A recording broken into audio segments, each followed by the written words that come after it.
Dolly trolley কি এই সেই আশেপাশে এগুলো নাম দেবেন না, এগুলো শরীয়তের মধ্যে মানা। আকিকার গোশত মা বাবা খেতে পারবে না, এই মশলাটা ভুল। আকিকার গোশত সবাই খেতে পারবে না, সবাইকে আকিকার গোশতের হুকুম হচ্ছে কোরবানির গোশতের মতো 3 ভাগ। আত্মীয় স্বজনকে খাওয়াবেন, গরিব মানুষকেও দেবেন, আপনি নিজেও খেতে পারবেন, তাতে কোনো বাধা নাই। একজন সন্তান যদি মুসলমানের ঘরে জন্মগ্রহণ করে, তখন মুসলমান হিসেবে ওনার মা এবং বাবার দায়িত্ব, বিশেষ করে সেই মুহূর্তে মার অবস্থা করুন, তাকে মা তেমন একটা কিছু বলতে পারে না, সিজার হলে তো আরও কঠিন হয়ে যায়। তো সেই মুহূর্তে গাইডিয়ান বাবার দায়িত্ব, মায়ের দায়িত্ব হলো তার কানের মধ্যে আজান দিয়া। একটু বলেন কি এটা কয় নম্বর হক? না না, 1 নম্বর চলে গেছে, 2 নম্বর হক। বলেন এটা কয় নম্বর হক? ছেলে মেয়েরা মা বাবার কাছ থেকে পাবে। এখন বলেন হুজুর, এই আজান দেওয়ার ব্যাপারে এটা কি রাসূলের পাকের হাদিসে আছে নাকি এমনি আমাদের দেশে বলতে বলতে হয়ে গেছে? না, এটার ব্যাপারে যদি আমরা হাদিস স্টাডি করি, সিহাহ সিত্তার অন্যতম কিতাব সহিহ তিরমিজি শরীফ যখন খুললাম, সেখানে 1514 নম্বর হাদিস, অর্থাৎ 1514 1515 নাম্বার হাদিসের মধ্যে হযরতে উবাইদুল্লাহ ইবনে আবি রাফি রাদিয়াল্লাহু তাআলা আনহু উনি বর্ণনা করতেছে, বলছে আন আবিহি, আমি আমার বাবা থেকে এই হাদিসটা শুনেছি। তো বাবা কি বলেছে? বলেন আমার বাবা বলেছে, রাআইতু রাসূলুল্লাহি সাল্লাল্লাহু আলাইহি ওয়াসাল্লাম, আমার বাবা নূর নবীজিকে, দয়াল নবীকে দেখেছেন, আজ্জানা ফি উজুনিল হাসান ইবনে আলী রাদিয়াল্লাহু তাআলা আনহু হিনা ওয়ালাদহু ফাতিমাতু বিসসালাতি, যখন মা ফাতেমাতা জাহরা রাদিয়াল্লাহু তাআলা আনহার ঘরে হযরতে হাসান রাদিয়াল্লাহু তাআলা আনহু জন্মগ্রহণ করেছেন, শুভ আগমন হয়েছে, হাসান রাদিয়াল্লাহু তাআলা আনহু এসেছেন, মা ফাতেমার ছেলে হযরতে হাসান রাদিয়াল্লাহু তাআলা আনহু আমার নবীর নাতি, যান নবীর প্রিয় নাতি, যখন দুনিয়াতে আসলেন, তখন আজ্জানা ফি উজুনি, আল্লাহ রাসূল নূরানী নবী ওনার কানের মধ্যে আজান দিয়েছেন। এমনি যদি আমরা স্টাডি করি, নামাজের যে আজান দেওয়া হয় 5 ওয়াক্ত নামাজের, জুমার নামাজের, আল্লাহ রাসূল সেই আজান, নামাজের আজান দিয়েছে শুধু জীবনে একবার। একটু বলুন না, জীবনে শুধুমাত্র এটাই গবেষকরা আমাদেরকে তথ্য দিয়েছেন, রাসূলের পাক জীবনে একবার আজান দিয়েছে, তাও সফর অবস্থায়, স্বাভাবিক অবস্থা না, সফরের মধ্যে।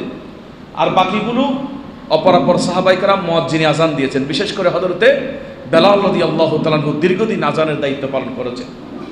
কিন্তু নবীর নাতিজান যখন দুনিয়াতে আসলেন, হযরতে হাসান, হাদিস বলতেছে আযযানা ফি উজুনিল হাসান ইবনে আলী, হাসান ইবনে আলীর ওজনের মধ্যে, ওজন মানে কান, কানের মধ্যে, কানের কাছে গিয়ে আমাদের প্রিয় নবী নিজেই, অন্য কোন সাহাবীর মাধ্যমে নয়, রাসূল নিজেই হযরতে হাসানের কানের মধ্যে আজান দিয়েছে।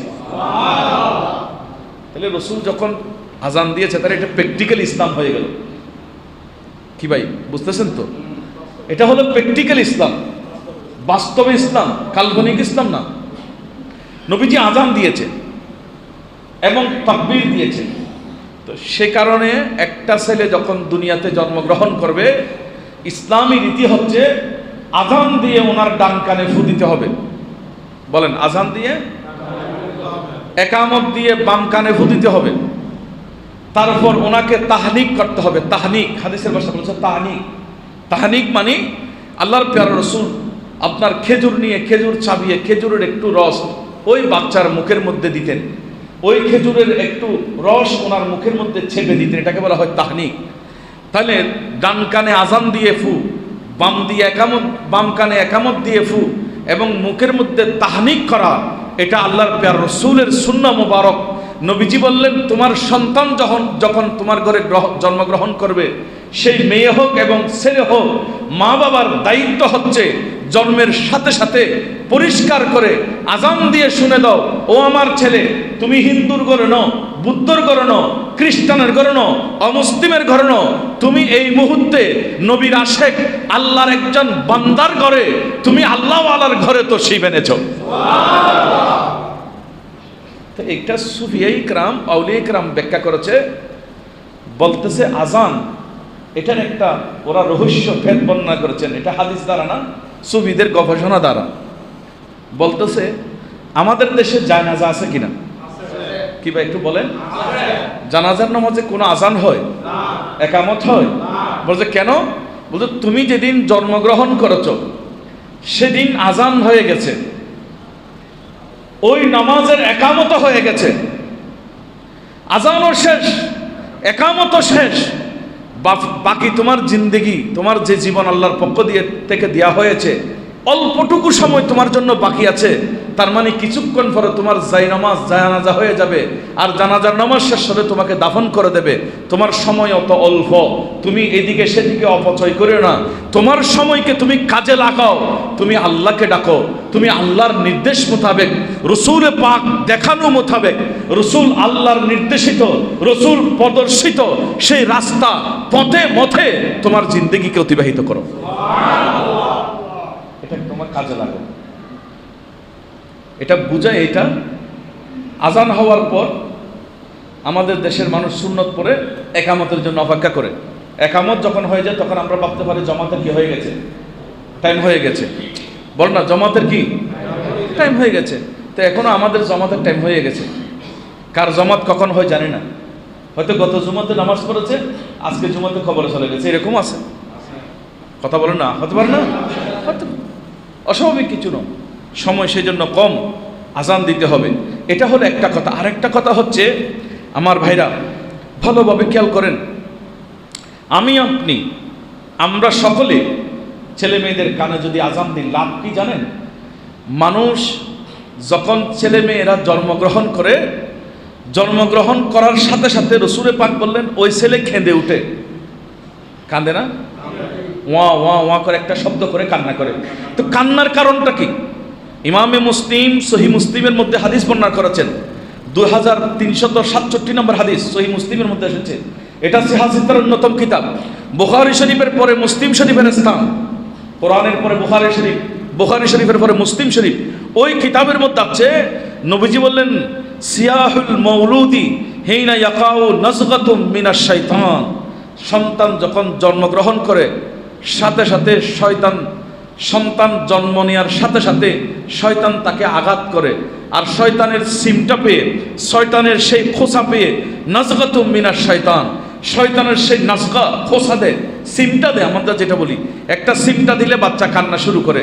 তার মানে আমার ছেলে, আপনার ছেলে দুনিয়াতে আসার সাথে সাথে আমি আপনি ওনাকে এখনো কোলে নিতে পারি নাই, কিন্তু শয়তান তাকে আক্রমণ শুরু করে দিয়েছে। এখন এই আক্রমণ থেকে আমাকে আপনাকে বাঁচাবে কে? বৈজ্ঞানিককে যদি বলি, এই বৈজ্ঞানিক, আমার ছেলে জন্মগ্রহণ করেছে, এখনো দাত্রীমার হাতে, ডাক্তারের হাতে, নার্সের হাতে, উনি কান্না করতেছে। কান্নার কারণ হলো ওনাকে নাকি শয়তান চিমটা দিল, আমি এখনো ধরতে পারি নাই, আর শয়তান তাকে ধরে ফেললো।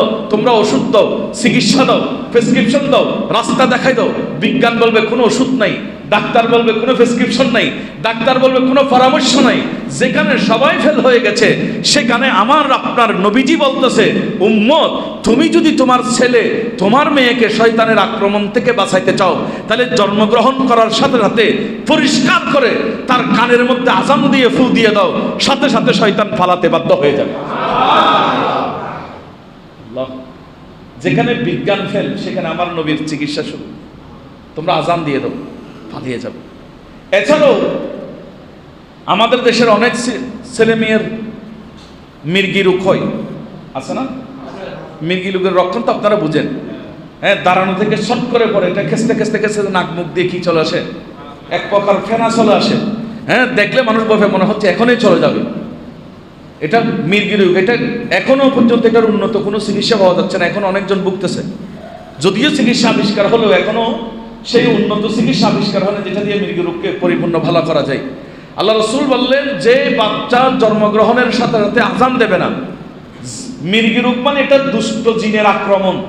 তো দুষ্ট জিনেরা আক্রমণ করবে ওই বাচ্চাকে, যে বাচ্চা জন্মের পর সাথে সাথে আজান দিতে দেরি করেছে, যে বাচ্চা জন্মের সাথে সাথে সঠিক শুদ্ধভাবে আজান দিয়ে ওনার কানের মধ্যে ফু দেবে, একামত দিয়ে বাম কানে ফু দেবে। আল্লাহ রসুল বলতেছে, দুষ্ট জিন আক্রমণ করতে পারবে না।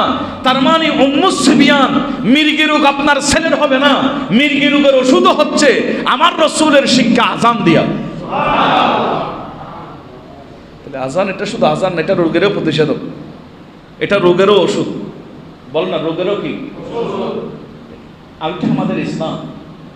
আমার ভাইরা, ছেলেকে যখন আপনি সুশিক্ষা দেবেন, ছেলেকে যখন আপনি জন্ম দেবেন, জন্ম দেওয়ার সাথে সাথে আপনি এতটুকু তাকলে হবে না, ওনার হক আদায় করতে হবে।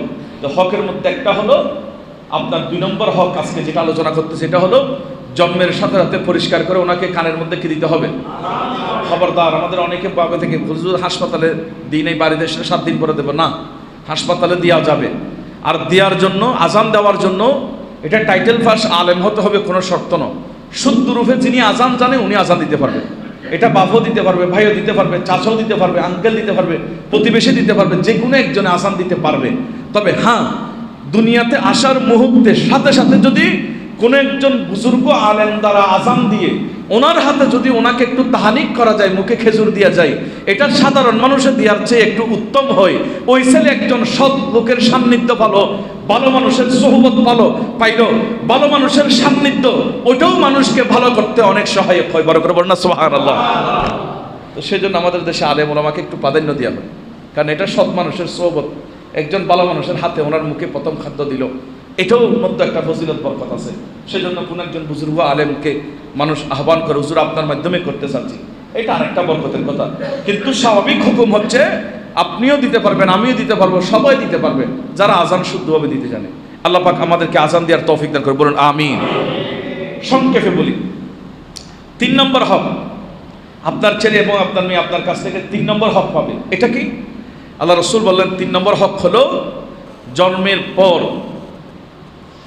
আমি আপনি যখন জন্মগ্রহণ করেছি, আমি আপনি ইনকাম করব বড় হলে, কিন্তু ছোটবেলায় তো আমাদের ইনকাম নাই, এবং আমাদের হাড়, কচি লাঞ্চ, আমাদের এই কচি শরীর, দুনিয়ার যে জার্ফ, খানার মধ্যে যেই বিষ মিশ্রিত, এগুলো আমাদের সেই শরীর কবুল করবে না, সেই শরীর গ্রহণ করবে না। একজন ছোট বাচ্চা, নবাগত সন্তান মায়ের পেট থেকে মাত্র এসেছে, ওনাকে যদি আমাদের দেশীয় যে খানা, যে হারে আপনার বিষ মিশ্রণ করা হয় খানার মধ্যে, যে হারে ফরমালিন দেওয়া হয়, আমাদের দেশীয় খানাগুলো দিলে উনি খেতে পারবে না, মারা যাওয়ার সম্ভাবনা আছে। আমি আপনি চিন্তা করি নাই আমি এসে কি খাবো, আমরা চলে এসেছি। কিন্তু আমার আল্লাহ কত দয়ালু, কত দয়াবান, কত মায়াবান আল্লাহ। আমি আসার আগে দুনিয়াতে, আপনি আসার আগে দুনিয়াতে, আমাদের আসার আরো 6 মাস আগে আমার আপনার মায়ের বুকের মধ্যে আমার আল্লাহ জান্নাত থেকে দুধ ট্রান্সফার দিয়ে আমাদের জন্য নয় গরম নয় ঠান্ডা, শরীর উপযোগী, আমাদের জন্য যতটুকু দরকার ততটুকু পরিমাণের খাদ্য আমার আপনার মায়ের স্তনের মধ্যে দিয়ে দিয়েছেন। আমরা কোনোদিন চিন্তা করি না এগুলো। কচিহার, এটা দুনিয়ার খাবার গ্রহণ করবে কিভাবে, আমরা চিন্তা করি না, কিন্তু আল্লাহ চিন্তা করতেছে। মা চিন্তা করলে দুনিয়ার ভালো খাবার দিতে পারবে না, বাবা পারবে না। মায়ের দুধের সাথে জান্নাতের সাথে কানেকশন রয়েছে। আল্লাহ রাসূল বলতেছে, আমাদের অনেক মারা অনেক সময় দেখা যায় বহু জায়গার ডেভেলপ, নিজেকে উন্নত মনে করে, নিজেকে একটু আধুনিক মনে করে বাচ্চাকে দুধ খাবার না, বাচ্চাকে ফিটার খাবার, দুধ খাওয়া থেকে বিরত রাখেন, সাবধান। এটা কিন্তু আরেকটা বাচ্চার হক নষ্ট করা, বাচ্চার অধিকার। এটা বাচ্চার জন্য আল্লাহ স্পেশাল দুধটা দিয়েছে। কোনো মা গর্ভবতী হওয়ার আগে ওনার স্তনে দুধ আসে না, যখন গর্ভবতী হয়ে যায়, গর্ভের মেয়াদ যখন আপনার কাছাকাছি চলে যায়, তখন আস্তে আস্তে গর্ভের মধ্যে দুধ আসতে থাকে। এটা কি বুঝাইলো? আল্লাহ বোঝাচ্ছে, এখন তোমার স্তনে দুধের প্রয়োজন, আমি তোমাকে আওলাদ দিচ্ছি, সেজন্য আমি তোমাকে স্পেশাল দুধের ব্যবস্থা করে দিয়েছি। আর বাচ্চাকে দুধ খাওয়াবেন, এটা কোরআন শরীফের মধ্যে আছে। 2 নম্বর পারা সূরা বাকারা এর আপনার 233 নম্বর আয়াত আল্লাহ বলেছেন, ওয়াল ওয়ালিদাতু ইউরদিনা আওলাদাহুন্না হাওলাইনি কামিলাইন। আল্লাহ বলতেছেন, এই মারা, তোমাদেরকে আল্লাহর পক্ষ থেকে দায়িত্ব, তোমরা বাচ্চাদেরকে হাওলাইন, হাওলাইন মানে 2 বছর, একটু বলেন না কয় বছর? 2 বছর। কামেলাইন, কামেলাইন মানে পরিপূর্ণ 2 বছর। শুধু 2 বছর বলে নাই, কামেলাইন পরিপূর্ণ 2 বছর। এটা চাইলে আপনার 1 বছর 8 মাস, 1 বছর 5 মাস খাওয়াইলে সেটাও 2 বছর, কারণ 2 বছর রানিং আর কি। হ্যাঁ, আপনি যদি মা 1 বছর 11 মাস খাওয়াইছে, সেটাও 2 বছর বলা যাবে, প্রায় 2 বছর বলা হয়ে থাকে। কিন্তু আল্লাহ কোরআনে বলতেছে হাওলাইনি কামেলাইন। কামেলান মানে 1 দিন 2 দিন কম ন, পরিপূর্ণ 2 বছর তোমার বাচ্চাকে তুমি দুধ পান করো। কারণ তোমার দুধগুলো শুধু দুধ না, এটা বিজ্ঞান প্রমাণ করতেছে আল্লাহ যেই দুধ মায়ের স্তনে দিয়েছে, এখন বিজ্ঞান গবেষণা করে পাচ্ছে। আমার রাসূল তখন বলে দিয়েছে দুধ খাবো, আল্লাহ বলে দিয়েছে দুধ খাবো। এখন বিজ্ঞান বলতেছে মায়ের ওই দুধের মধ্যে ছেলের অধিকাংশ রোগের প্রতিষেধক ওষুধ রয়েছে। বড় করে বলুন সুবহানাল্লাহ। এখানে দুধ না, শুধু এখানে ওষুধ রয়েছে, তোমরা দুধ খাওয়াও। সেজন্য মা যখন বাচ্চাকে দুধ খাওয়াবে, তখন মায়ের সাথে ছেলের সাথে একটা গভীর সম্পর্ক বেড়ে যাবে, মহব্বত বেড়ে যাবে, ভালোবাসা বেড়ে যাবে। ওই সন্তান বড় হলে মাকে সম্মান করবে, ইজ্জত করবে, ভালোবাসবে, মাকে মূল্যায়ন করবে। এটা একটা সম্পর্ক বেড়ে যায়। আমার ভাইরা, যারা যুবকেরা আছেন, আমি যুবকদের উদ্দেশ্যে এখানে বলি, আপনি কখনো কি ভেবেছেন আপনি যেই মা আপনাকে দুধ খাওয়াইছে, এই মার গুণ, এই মার সম্মান কতটুকু? আপনি যদি আপনার পুরা শরীরের চামড়াগুলা খুলে পাপোশ বানিয়ে দেন, আমার চামড়ার উপর পা মুছবে মা সারা জীবন, আমার রাসূল বলেছেন, তারপরও তোমার মায়ের ওই ঋণের সুদ হবে না। এটা এমন ঋণ, মা বাবার খেদমত করবা। আজকে আপনাদের পাশে চকবাজার মেডিকেল, আপনারা অপারেশন থিয়েটারের পাশে একদিন শুধু 2টা ঘন্টা কিংবা একদিনের অর্ধেক 6 ঘন্টা দাঁড়িয়ে থাকবেন। আমার যুবকেরা দেখবেন সেখান থেকে কয়জন মা লাশ হয়ে বের হয়, মৃত্যুবরণ করে বের হয়। একজন মা যখন প্রসব করে, একটা ছেলেকে যখন বের করার জন্য ডাক্তাররা অপারেশন দিয়ে সিজার দেয়, সেই অপারেশন থিয়েটার থেকে বলা হয় রক্তের প্রয়োজন। তো আমার মায়ের রক্ত গেল কোথায়? আমার মায়ের রক্ত অন্য কোথাও যায় নাই। একটা গরু জব করলে যেমন রক্তাক্ত হয়ে যায়, আমি আপনি যখন দুনিয়াতে আসতেছি তখন আমার আপনার মা রক্তহারা হয়ে, রক্ত শূন্য হয়ে, রক্তাক্ত হয়ে আমাকে আপনাকে জীবনের ঝুঁকি নিয়ে জন্ম দিয়েছে। আর সেই মার সাথে গাদ্দারি করো, বেয়াদবি করো। শুনো, তোমার নামাজ, নফল নামাজ, ফরজ নামাজ, কোনো নামাজ কবুল হবে না। আল্লাহ বলতেছে সেজন্য উম্মত, তোমার জান্নাত তুমি শুধু মসজিদে খুঁজতে হবে না, তুমি শুধু তোমার জান্নাত রাস্তায় রাস্তায় ঘুরলে হবে না, তোমার জান্নাত অন্য কোথাও না। মসজিদে গিয়ে সেজদা দাও, আল্লাহকে রাজি করো, সাথে সাথে তুমি তোমার মাকে রাজি করো। তোমার মায়ের কদমের নিচে তোমার জান্নাত রাখা হয়েছে। সেজন্য মা বাবার প্রতি শ্রদ্ধা, ভালোবাসা রাখবেন। মা বাবার দায়িত্ব ছেলে মেয়েকে কমপক্ষে কয় বছর বলছিলাম? 2 বছর। এই সান্নিধ্যগুলো দেবেন, ছেলে মেয়ে নষ্ট হবে না, ভালো হবে, নেককার হবে, দিনদার হবে। আজ আমরা এগুলা থেকে অনেক দূরে সরে গেছি, যার কারণে ওরা নষ্ট হয়ে যাচ্ছে, ওরা বিপদমুখী হচ্ছে, ওদের সমস্যা হচ্ছে। আল্লাহ পাক আমাদের ছেলে মেয়েদেরকে আমরা মন ভরে সেই দুধ পান করানোর তৌফিক দান করুন। 4 নম্বর হক, আমি সংক্ষেপ করে করে কথাগুলো বলে দিচ্ছি, অনেক লম্বা হয়ে যাবে সেই জন্য। 4 নম্বর হক হলো, একজন সন্তান জন্মগ্রহণ করার পর 7 দিন, 14 দিন কিংবা 21 দিন, কয়টা তারিখ বললাম? কয়টা বললাম? 3টা কথা বলো না, কয়টা কথা বলছি? হ্যাঁ, একটা হলো 7 দিন, একটা হলো 14 দিন, একটা হলো 21 দিন। এই 3 দিনের যে কোনো দিন, ছেলে হোক মেয়ে হোক, আল্লাহ রাসূল বলেছেন তার আকীকা করো। এটা মা বাবার কাছ থেকে হক পাবে। বাইরে আমার, আমরা শুধু সন্তান জন্ম দিলে হবে না, তার হক কি? আমরা মনে করি শুধু একটা গরবানি দিয়ে তার হক, মানে আমি একটা গরবানি দিলাম বড় হলে, বা একটা বউয়ানি দিলাম, এটাই হক। নো, জন্মের আগ থেকে উনি হক পাবে। কি কি? আমি যদি এগুলো আদায় করি, তাহলে সে বড় হলে আমার হক আদায় করবে, সোজা সাপটা হিসাব। আর আমি যদি ওনার হক আদায় করি, তাহলে উনি আমার হক আদায় করবে না। এটা হচ্ছে সোজা হিসাব। উনি সে যখন মতো গাফেল হয়ে যাবে। তাইলে আল্লাহ রাসূল বলছে 7 দিনের দিন, 14 দিনের দিন, 21 দিনের দিন তোমরা আকীকা করো। যদি এই 3 তারিখের মধ্যে করা সম্ভব না হয়, তাহলে জীবনে যে কোনো দিন করা যাবে। 10 বছর, 20 বছর, 30 বছর, 40 বছর, 50 বছর বয়স হয়েছে, আকীকা হয় নাই, এখনো চাইলে আকীকা করা যাবে। হ্যাঁ, কারো মা বাবা করে নাই আকীকা, আপনি নিজের আকীকা নিজেও করতে পারবেন, তাতে কোনো বাধা নেই। আকীকা করার দরকার, এটা রাসূল পাকের সুন্নাহ। বলছে আকীকা করো, এটা মা বাবার কাছে ছেলে মেয়ে হক পাবে। 7 দিনের দিন, না হলে 14 দিনের দিন। তো এটাও হাদিসে পাকের মধ্যে এভাবে আসছে দেখেন সহিহ তিরমিজি শরীফ যখন করলাম সেখানে হাদিস আছে আপনার 1513 নম্বর হাদিস, অর্থাৎ 15-13 1513 নম্বর হাদিস। সেখানে হযরত ইউসুফ ইবনে মাহাব রাদিয়াল্লাহু তাআলা উনি বললেন আন্নাহুম দাখালু আলা হাফসাতা বিনত আব্দুর রহমান, হাফসা বিনত আব্দুর রহমানের কাছে আমরা গেলাম। যাওয়ার পর ওনার কাছে ফাসালুহা আনিল আকিকাতি, আমরা ওনার কাছে আকিকা সম্পর্কে জানতে চাইলাম যে আকিকা কি।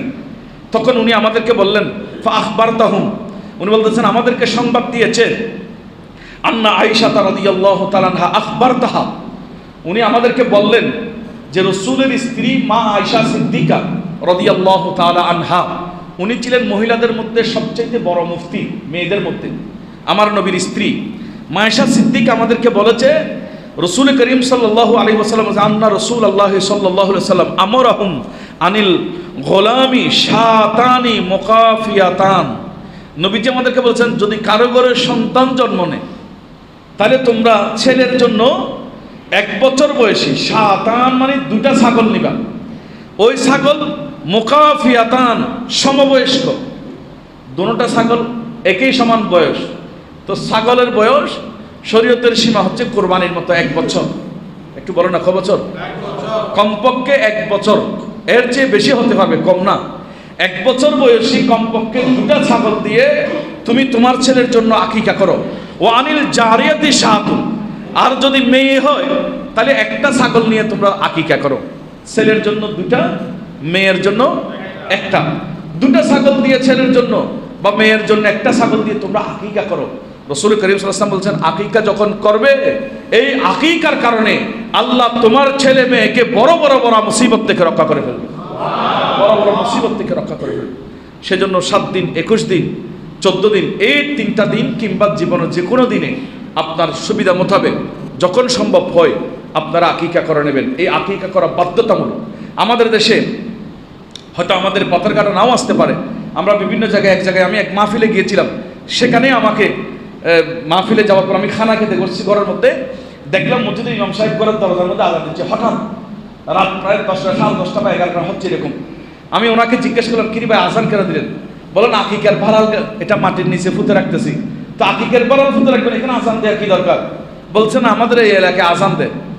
এগুলোর সাথে আকিকার বাড়ানোর সাথে আজানের কোনো সম্পর্ক নাই, এগুলো কোনো কাজ নেই। এগুলো হচ্ছে আকিকাকে কেন্দ্র করে শয়তান আমাকে আপনাকে গুনাতে নামা দিয়েছে। আবার কেউ কে বললো আকিকা এটা ঘরের দরজায় ফুতে রাখতে হবে, ঘরের দরজা গাড়াতে হবে। নো, এটা হচ্ছে অখাদ্য, এটা এক প্রকারের বর্জ্য। এখানে পেটের মধ্যে ময়লা, তো মলমূত্র ময়লা আমরা স্বাভাবিকভাবে যেখানে ফেলে দিই, যে জায়গায় ডাস্টবিনে কিংবা নদীতে বা যেখানে ফেলি, স্বাভাবিকভাবে যেখানে ফেলে সেখানে ফেলে দিতে হবে। আকিকার জন্য ছাগল কিনে ওখানে দোয়া আসান, রাসূল দোয়া শিখে দিয়েছে, আল্লাহুম্মা হাদিহিল আকিকাতু ফুলান ইবনে ফুলান, মানে অমুকের ছেলে অমুকের, বাবার নাম নিয়ে ছেলের নাম নিয়ে সেখানে দামুহা বিদামিহি ওয়া লাহমুহা বিলাহমিহি ওয়া জিলদুহা বিজিলদিহি ওয়া শারুহা বিশারিহি, এভাবে দোয়া পড়তে হয় যে রক্তের বদলা রক্ত, চামড়ার বদলা চামড়া, গোশতের বদলা গোশত, আমি আল্লাহ রাস্তায় কোরবানি দিচ্ছি আমার ছেলে। এই দোয়াটা পরে যখন জবে করে দেবে, এরপর হুকুম হচ্ছে ছেলের মাথার মুন্ডন করে চুলগুলা নিয়ে ওজন করবেন, ওজন অনুপাতে স্বর্ণ কিংবা রূপা কোনো গরিব মানুষকে দান করে দেবেন। কিন্তু আমাদের দেশের অনেক মুরব্বী ভাইরা এখন না বুঝে কিছু, এখনের মুরব্বী, তখনের মুরব্বী না, এখনের কিছু মুরব্বীরা এটাও বলে থাকে, বলছে না এটা স্বর্ণ মাটির নিচে গাড়ায় ফেলতে হবে। আপনারা বলেন স্বর্ণ যদি মাটির নিচে গাড়ায় এটা কি অপচয় হবে না? তো ইসলামকে অপচয় কবুল করেন? এটা ইসলামী নিয়ম হচ্ছে চুলের সমপরিমাণ রূপা বা স্বর্ণ এটা সদকা করে দেবে, কোন একজন গরিব মানুষকে দিয়ে দেবে। সদকা যখন আপনি করবেন, আর সদকা তো তারাদ্দুল বালা, আল্লাহ আপনার ছেলে মেয়েকে সেই বলা এবং মুসিবত থেকে রক্ষা করবে। এটা মাটির নিচে ফুটো রাখা যাবে না, এই জিনিসগুলো মনে রাখতে হবে। আরেকটা কথা আপনাদেরকে বলবে যে আকিকার গোশত মা বাবা খেতে পারবে না, এই মশলাটা ভুল। আকিকার গোশত সবাই খেতে পারবে, সবাইকে। আকিকার গোশতের হুকুম হচ্ছে কোরবানির গোশতের মতো 3 ভাগ, আত্মীয় স্বজনকে খাওয়াবেন, গরিব মানুষকেও দেবেন, আপনি নিজেও খেতে পারবেন, তাতে কোনো বাধা নাই।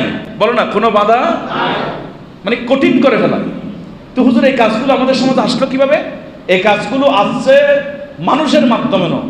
মানুষ যখন কোনো একটা ভালো কাজ করতে আগ্রহ পোষণ করে, ভালো কাজের দিকে ধাবিত হয়, তখন ওনার পিছনে শয়তান লেগে যায়, ওই ভালো কাজকে কেন্দ্র করে ওনাকে আরেকটা গুনাতে নিয়ে যায়। তো সেজন্য আমাদের খেয়াল রাখতে হবে কোনটা গুনাহ কোনটা সওয়াব, এগুলা পার্থক্য করে চলতে হবে। আল্লাহ পাক চলার সেই তৌফিক দান করুন। ৫ নম্বর হক হচ্ছে অর্থ সম্পন্ন একটা নাম রাখা, একটা ভালো নাম দিয়া। একটু বলেন না কি নাম? এটা মা বাবার কাছে হক পাবে। ডলি টলি টেস্কি এই সেই আশেপাশে এগুলো নাম দেবেন না, এগুলো শরীয়তের মধ্যে মানা। কেন বলে হুজুর এগুলো কি আপনি বানায় বলে দিয়েছেন? না, সহিহ আবু দাউদ শরীফ এর হাদিসে পাক, সহিহ হাদিস এটা দেখেন, ওখানে হাদিসে পাক আছে ৪৯৪৮ নম্বর হাদিস। আমার প্রত্যেকটা কথার মধ্যে আমি তথ্য উপস্থাপন করতেছি, কোথায় থেকে হাদিসগুলো আছে, আল্লাহ রসুলের শিক্ষা কি, দ্বীন ইসলামের রীতিনীতি কি এই ব্যাপারে। যখন আপনার ঘরে সন্তান আসবে 7 দিনের 14 দিন 21 দিন আকিকা দেবেন, সাথে সাথে নাম দেন। তো নাম কেন দেবেন? আন আবি দারদাই রাদিয়াল্লাহু তাআলা আনহু ক্বালা ক্বালা রাসূলুল্লাহি সাল্লাল্লাহু আলাইহি ওয়াসাল্লাম, নবীজি বলেন ইন্নাকুম তুদআউনা ইয়াউমাল কিয়ামাতি বিআসমাইকুম ওয়া আসমাই আবাইকুম। নবীজি বললেন কিয়ামতের দিন তোমাদেরকে তোমাদের নাম এবং তোমাদের বাবার নাম ধরে ডাকবে। সুবহানাল্লাহ বলেন। নিজের নাম ফলান ইবনে ফুলান, অমুকের ছেলে অমুক, আসো। যখন ডাক দেবে এই আবু বকর সিদ্দিকের ছেলে আব্দুল্লাহ তুমি আসো, তখন সেই দৌড় দেবে। নামের সাথে নাম মিললেও একটু ফায়দা আছে। সেদিন যখন ডাক দেবে আবু বকর কারা আসো তোমরা আসো, তখন আমাদের দেশের চলমান কিছু আবু বকর সিদ্দিক ওনারাও দৌড় দেবে, আর যিনি আসলে আবু বকর সিদ্দিক উনিও আসবে। তখন আল্লাহ বলবে আবু বকর সিদ্দিক মানে আমি এই আবু বকরকে ডেকেছি, তোমরা কেন আসো? বলছো আল্লাহ আমার নামে তো আবু বকর। বলতে আমার আবু বকরের নামকে যে তোমার মা বাবা সম্মান করে রেখেছে, তোমার আমল নামার মধ্যে গুনাহ থাকলেও আমি আল্লাহ দয়া করে আজকে প্রথমে গুনাহ মাফ করলাম, দ্বিতীয় আবু বকরের নামের সম্মান এই ইজ্জতের সওয়াবের কারণে তোমাকেও জান্নাত দিয়ে দিলাম। ভালো নামে অনেক সময় মানুষকে ভালো বানায়, নামের একটা তাসির আছে, নামের একটা কি আছে, তাসির আছে, নামের একটা প্রভাব পড়ে, এটার উপর অনেক দলিল আছে। আল্লাহ রাসূল বলেছেন বাপের নাম এবং ছেলের নাম ধরে কিয়ামতের দিন ডাকবে, সেজন্য ফাহসিনু আসমাআকুম, তোমরা তোমাদের ছেলে মেয়েকে উত্তম নাম দাও, অর্থ সম্পূর্ণ নাম দাও। এখন আমি আমার ছেলের নাম যদি বলি হুজুর কোরআন শরীফ আছে এখান থেকে একটা নাম দেন, তো কোরআন শরীফে থাকলেও সব নাম দেওয়া যায় না। যেমন কোরআন শরীফে খিনজির আছে, তো আপনি কি খিনজির দিতে পারবেন ছেলের নাম? হ্যাঁ, খিনজির মানে এগুলো চাকমা ফরা যেগুলো ফালে, এগুলো আর কি লালন পালন করে এগুলা, তো এগুলো তো ছেলের নাম দেওয়া যাবে না। কোরআন শরীফে অনেক শব্দ আছে যেগুলো ব্যবহার করা যাবে না। কোরআন শরীফে আবুল আহাবের নামও আছে, তা আবুল আহাবের নামে কেউ আবুল আহাব খানো ছেলের নাম রাখে? কথা বলেন না, রাখে কেন? এই নামটা গৃহীত হয়ে গেছে। সেজন্য কোরআনে শিক্ষার জন্য অনেক বিষয় এসেছে, কিন্তু এগুলো নাম দেওয়া যাবে না।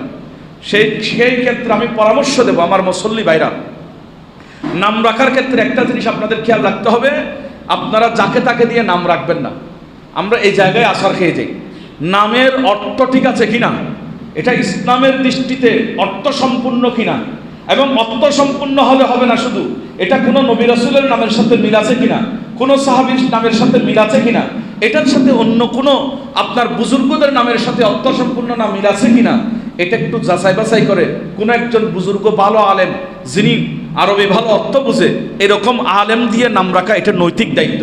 তখন লাভ হবে, আপনি ওই ছেলের হক আদায় করেছেন, আল্লাহ খুশি হবে, রসুল খুশি হবে, আপনার ছেলের মধ্যেও ওই ভালো নামের একটা পাওয়ার, একটা প্রভাব সেখানে পড়বে, সেই ছেলে যত বড় হবে সেই ভালো মানুষে পরিণত হয়ে যাবে।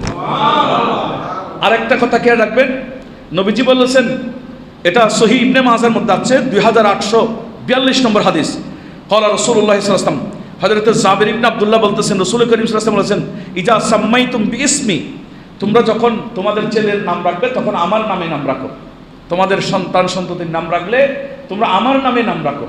দেখেন ইজা সাম্মাইতুম বিইসমি, এখানে একটা ইয়া লাগাইছে নিসবতি, আমার নামে নাম রাখো রাসূল বলতেছেন। তো রাসূলের আমাদের নবীর আসল নাম দুইটা, বলেন আমাদের নবীর আসল নাম কয়টা? একটা হলো মুহাম্মদ সাল্লাল্লাহু আলাইহি ওয়াসাল্লাম, আর একটা হলো আহমদ। বলেন আরেকটা কি?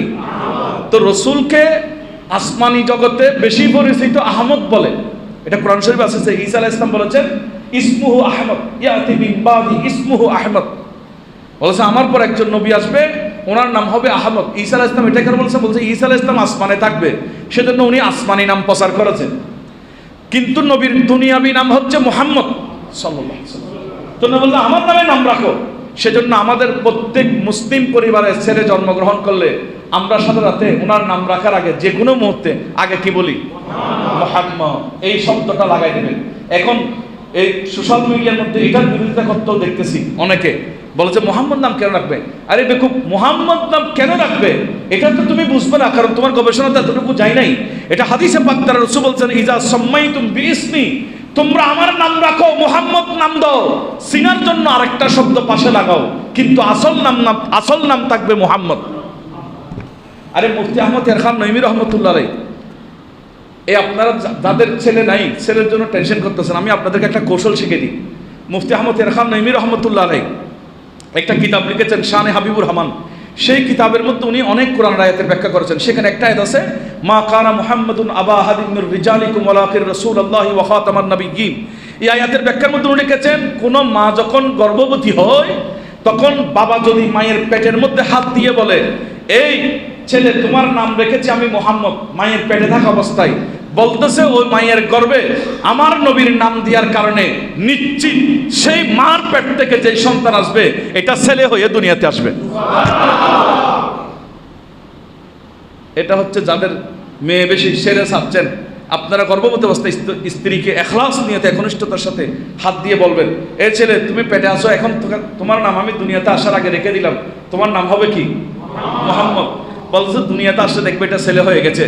যদি রাসূলের প্রতি তোমার মুহাব্বত থাকে, আমার নবীর নামের এত তাসীর, দুনিয়াতে আসার আগে নবীর নাম দেবে কেউ মান্নত করলে পেটের মধ্যে ছেলে পর্যন্ত মেয়ে পর্যন্ত ছেলেতে পরিণত হয়ে যায়। এটার এত ক্ষমতা। তো সেই জন্য ভালো নাম রাখতে হবে। আল্লাহ আমাদেরকে ভালো নাম রাখার তৌফিক দান করুন। কথা শেষ। আজকে অনেকগুলো কথা বলেছি, 5 নাম্বার পর্যন্ত গিয়েছি।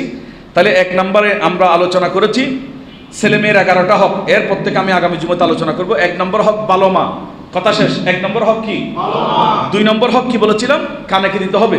আযান দিতে হবে। 3 নম্বর হক 2 বছর দুধ খাওয়াতে হবে। 4 নম্বর হক আকিকা করতে হবে। 5 নম্বর হক ভালো একটা কি দিতে হবে? নাম রাখতে হবে। বড় করবে না, ভালো একটা কি রাখতে হবে? 6 নম্বর থেকে আগামী জুমাতে বলবো।